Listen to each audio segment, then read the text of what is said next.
Everyone, if you're new to the channel, my name is Christine from These Succulent Biddies, and we talk all about care tips for succulents and how to grow them. So today I will be talking about how to repot succulents that we have received from the mail, whether it is bare root just like this or simply cuttings like this, and how to care for them in the first few weeks that you have them so you don't end up killing them. There is a little bit of a difference that I'd like to share with you as far as caring for them compared to succulents that we buy from the store that's already potted in soil and everything. Okay, it differs just a little bit. When we receive them from the mail, they require a little bit more of special care, and today I will be sharing those tips with you, so stay tuned. So before we start potting, I wanted to share with you guys what is my succulent soil mix. Actually, this is a mix that I buy pre-mix. It is called Sunshine Mix Aggregate Plus number 4. Now, if you don't have that available in your stores, what I normally do is I buy any brand of potting mix. Make sure it's potting mix, not potting soil. Any brand of potting mix, and I usually just mix it with perlite 50-50, a 1-to-1 ratio. Now, if you know this, you can tell that the mix that I have here is very well draining with a lot of perlite and peat and soil and bark. This is generally how you want your mix to look. If you're using terracotta pots and you're just mixing it with potting mix, you could actually get away with about 40% perlite and 60% potting mix, and that would work just as well too. Before you start potting, you want to make sure that you air out your soil. You want it to be pretty much almost completely dry, and then you want to break up any clumps in the soil, because that's usually what happens when we open our bags, right? And then after that, you're pretty much ready to pot. We will start by potting up our Echeveria imbricatas over here that we got from the mail, and I will be trimming the roots, and I'll show you guys how to do that.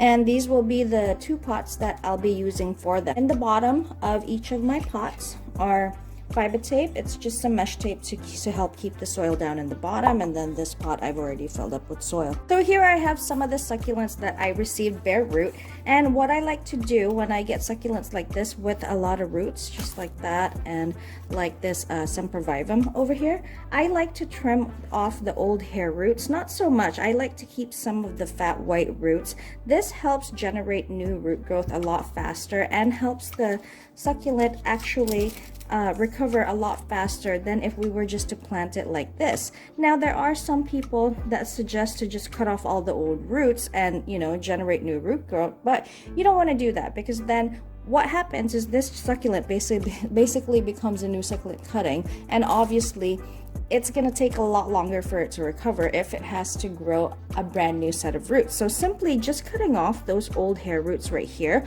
which are probably dead anyway. Now, when trimming the roots, like I said, you don't want to trim all of it off. You just want to trim a little bit of it like this. Just trim off those old hair roots, which are most likely dead anyway. You just give it a good trim like so.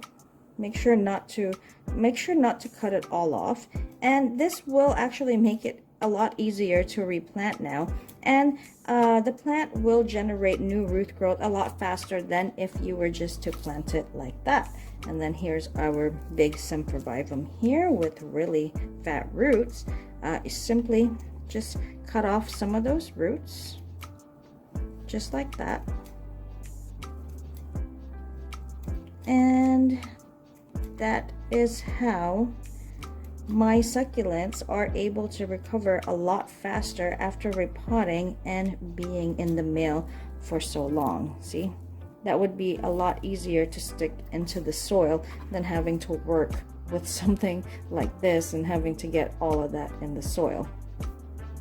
Roots have been trimmed. Now what you want to do is you want to clean up the bottom of your succulents with the dried leaves, and you want to take off any leaves that have absolutely no water left in them. Now you're going to find some leaves like this one over here.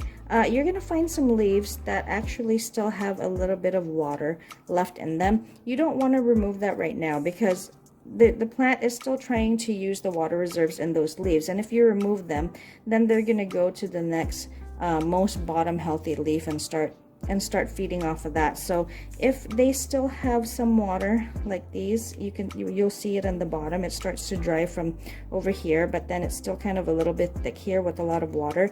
You just leave those alone. You can simply remove those later on when the plant has completely used it up and they look something like this. Our jade plant is pretty good. I've already cleaned off as much leaves as I could there. That pretty much came pretty clean. And our sempervivum here, not all the leaves are completely dried off except for that one. These still have a little bit of water in them, so I am simply going to leave them alone.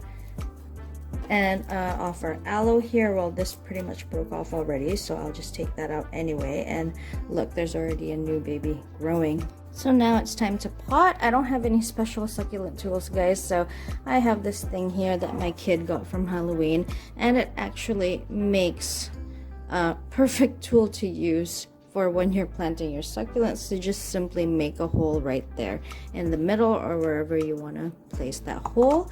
And let's plant my imbricata over here. It's kind of at a slant, so you can pot it at a slant like this to try to get it as centered as you possibly can into your pot, like so. So, you know, you just want to place it, and you simply want to kind of hold the succulent and tap the sides of it so that the soil can start surrounding the stem and the roots there and burying it. And then now I'm just tapping on top of the soil like so, not too hard, just enough to hold the succulent in place. You don't want the soil to be too tight around those roots, because then they might have a hard time kind of spreading their roots into it.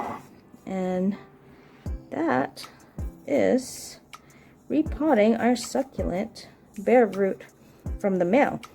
Now, after doing this, okay, you do not want to water this right away. Remember, we cut roots, so we created a wound on the plant itself. You want to wait about a week before you water this succulent lightly, or in my case, I would probably even wait 2 weeks. I don't mind losing bottom leaves. Losing bottom leaves is fine because the succulent is thirsty. But if you water too early, you could actually cause the succulent to rot, because we did make an open wound on the plant itself. So don't worry about losing bottom leaves, guys, as long as the stem is completely healthy, as long as your succulent is not showing any signs of rot, like darkening on the stem or black on the very end of the leaves there that attach to the stem. You have absolutely no problem. This imbricata will recover just fine, as well as any other succulent that you plant this way. Okay, so our imbricatas have now been repotted. Guys, make sure you place these in a bright shaded area where they don't get direct sunlight, or else that could cause them to get sunburned. You also want to give it about a week or two before you water these succulents to let those roots that we cut callus and regenerate new roots before introducing water to them. Now, after about 2 weeks, say you watered them, right?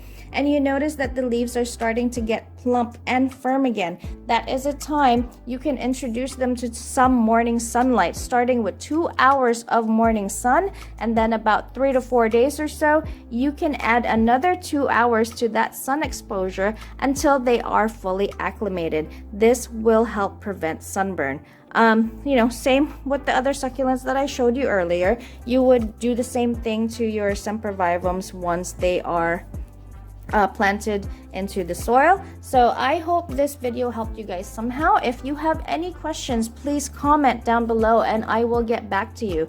Again, this is Christine from These Succulent Buddies. Don't forget to comment, like, and subscribe, and I will see you on the next one. Thank you.